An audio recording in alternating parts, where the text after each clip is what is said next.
जब ये फान बूढ़े, जवान, बीमार, विकलांग और असहाय लोगों को देखता है तो उसका दिल हमेशा खट्टा महसूस करता है। हालांकि जब वह उन लोगों को देखता है जो कमजोरों को धमकाते हैं और अपराध करते हैं तो वह भावनाहीन हो जाता है और उसका दिल ठंडा हो जाता है।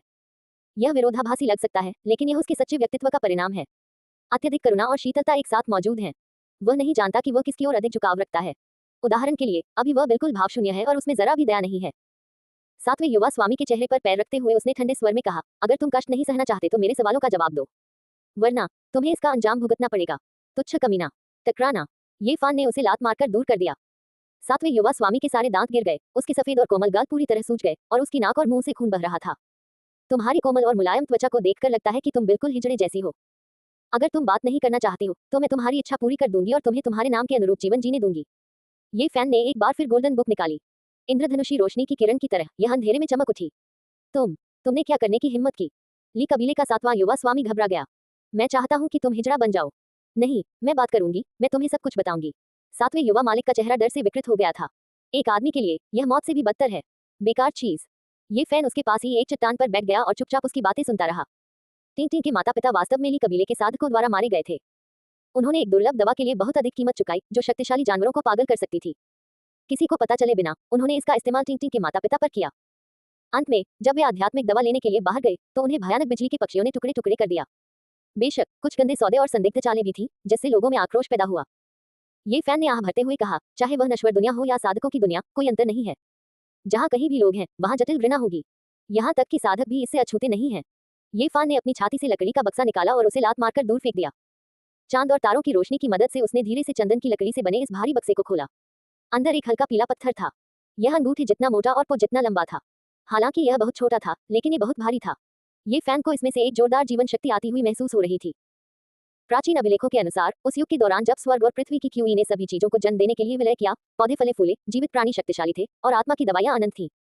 कई स्रोत उत्पन्न हुए जो अम्बर की तरह चमकते थे, लेकिन उनके भीतर जीवन सार की एक बड़ी मात्रा सील कर दी गई थी।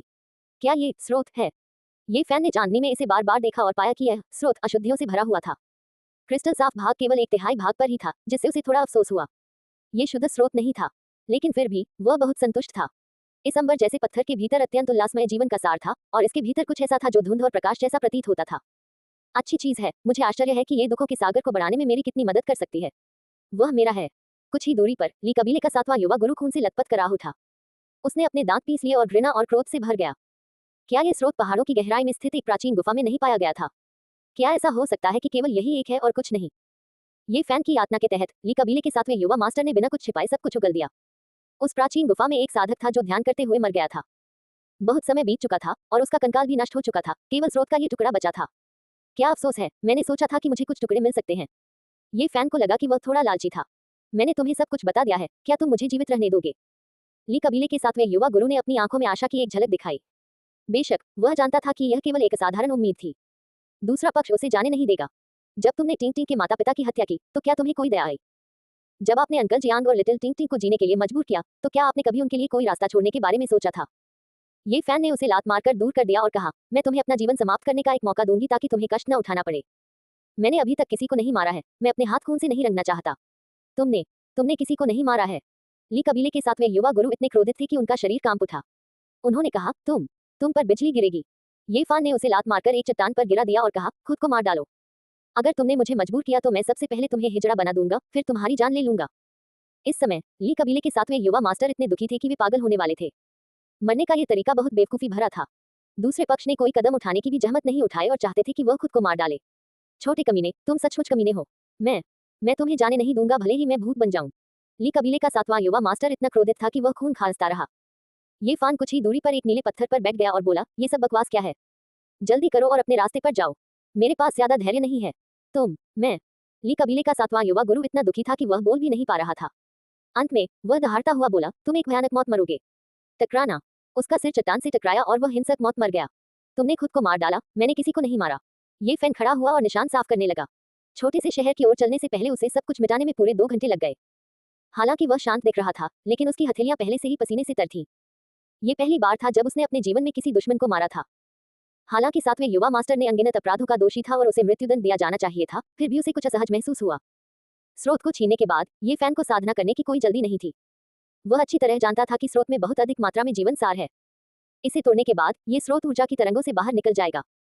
अगर वह सावधान नहीं रहा तो उसे दूसरों द्वारा खोज लिया जाएगा, इसलिए उसे सावधान रहना होगा। अगले 2 दिनों में विंडी टाउन बहुत शांतिपूर्ण था। तीसरे दिन तक जब ली कबीले के अन्य 2 साधक मिस्ट गुफा से वापस आए, तब तक शहर में अराजकता थी।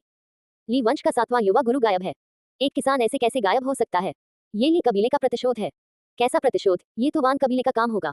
ली कबीले के दुश्मनों के अलावा ऐसा करने की हिम्मत कौन करेगा? ऐसा करने की ताकत किस में होगी? हाँ, मैंने कुछ समय पहले ली कबीले के सेवकों से सुना था कि यह संभवतः स्रोत के कारण हुआ था। विंडी टाउन के आम लोग भी इस पर चर्चा कर रहे थे। कोई कल्पना कर सकता था कि यह तूफान कितना बड़ा था।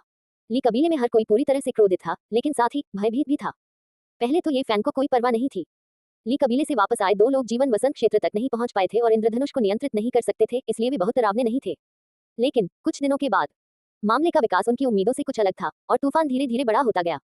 मिस्ट गुफा से लोग वास्तव में आए। कई जीवन वसंत क्षेत्र साधक व्यक्तिगत रूप से आए। उन्होंने ली कबीले के लोगों को रास्ता दिखाने दिया और सीधे उस प्राचीन गुफा में चले गए जहां स्रोत पाया गया था। फिर वान कबीले के साधकों ने भी अपने संप्रदाय के लोगों को प्राचीन गुफा को खोजने के लिए पहाड़ों की गहराई में जाने के लिए आमंत्रित किया। दोनों पक्षों में लगभग हिंसक संघर्ष हुआ।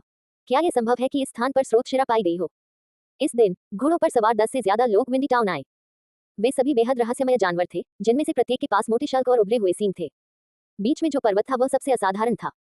उसका पूरा शरीर सुनहरे शिल्कों से ढका हुआ था और एक चमकदार दिव्य प्रकाश उसके चारों ओर था, मानो उस पर एक सुनहरी लौ जल रही हो। इसका आकार सुनहरे शेर जैसा था, लेकिन इसके सिर पर 2 सींग थे जो कांटेदार थे और सुनहरे प्रकाश से घिरे हुए थे। यह अत्यंत राजसी और शक्तिशाली था। इसके 4 खुर जमीन पर नहीं थे, बल्कि वास्तव में जमीन से 3 इंच ऊपर थे। ये पूरी तरह से हवा में चल रहा था। कोई कल्पना कर सकता है कि यह अजीब जानवर कितना शक्तिशाली और भयानक था। सुनहरे शेर के ऊपर 24 या 25 साल का एक युवक बैठा था। उसने सफेद वस्त्र पहना हुआ था और वह बहुत विद्वान लग रहा था। उसके चेहरे पर एक सौम्य मुस्कान थी और वह बहुत सुंदर था। उसकी आंखें पानी की तरह थी, जिनमें से दिव्य प्रकाश बह रहा था। उसे जैद की तरह सुंदर कहा जा सकता था। उसके दोनों ओर 2 अन्य घोड़े साथ साथ चल रहे थे। बाईं ओर एक हरे रंग का अजीब जानवर था जो शेर या बाघ जैसा आकार का था। हरे जानवर का फर बहुत लंबा, बहुत साफ, चमकदार और जैद की तरह पारदर्शी था। स्पष्ट वैभव चारों ओर घूम रहा था, शानदार ढंग से चमक रहा था।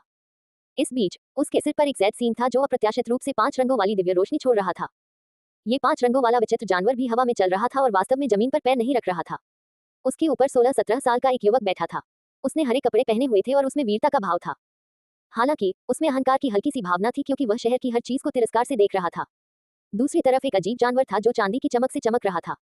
यह एक दिव्य हिरण की तरह लग रहा था और इसका पूरा शरीर चांदी के तराजू से ढका हुआ था। इसके अलावा इसके माथे के बीच में एक खड़ी आंख थी।